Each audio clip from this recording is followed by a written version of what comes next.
നാട്ടിലാണേലും പുറത്ത് ഏത് രാജ്യത്താണേലും രാത്രിയായാൽ വിശപ്പിന്റെ വിളി എന്തേലും കിട്ടുമോന്നറിയാൻ ഒന്ന് പരതി നോക്കി. കിട്ടി. പക്ഷെ ഇത് കഴിച്ചിട്ടും അങ്ങ് വിശപ്പ് അടങ്ങിയില്ല. നേരെ നടന്നു. നടത്തത്തിന്റെ അവസാനം ഒരു കട കണ്ടു. എന്നാ പിന്നെ അവിടെ നോക്കാന്ന് പറഞ്ഞ് കയറിപ്പോയി. അതും Malayali restaurant.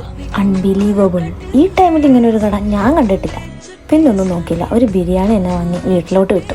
By the by, കടയുടെ പേര് ടസ്കാൻ.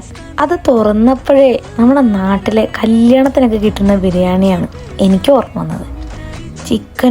ചിക്കൻ്റെ ഗ്രേവും എല്ലാം കൂടെ കൂട്ടി ഒരു പിടി. ഇവിടെ എത്തിയിട്ട് ഒരുപാട് റെസ്റ്റോറൻറ്റ്സിൽ ഞാൻ പോയി കഴിച്ചിട്ടുണ്ട്. പക്ഷെ നാട്ടിലെ ഈ ഒരു രുചി കിട്ടുന്നത് ഇതാദ്യമായിട്ടാണ്. എന്നാലും ഇത്രയും ടേസ്റ്റ് ഇതെങ്ങനെ വന്നു എന്ന് അറിഞ്ഞു പിടിച്ച് വന്നപ്പോഴാണ് മനസ്സിലായേ നമ്മുടെ മലപ്പുറംകാരാണ് കടയുടെ ഓണേഴ്സ്. മോനെ, ഈ അച്ചാർ വീട്ടിലിട്ടാൽ മല നാരങ്ങയും ഡേറ്റ്സും പറയാൻ വാക്കുകളില്ല. രാത്രി ഇതുപോലെ ഫുഡ് കഴിക്കാൻ പോകുന്ന നിങ്ങളുടെ ചെങ്കിനെ മെൻഷൻ ചെയ്യാൻ മറക്കണ്ട.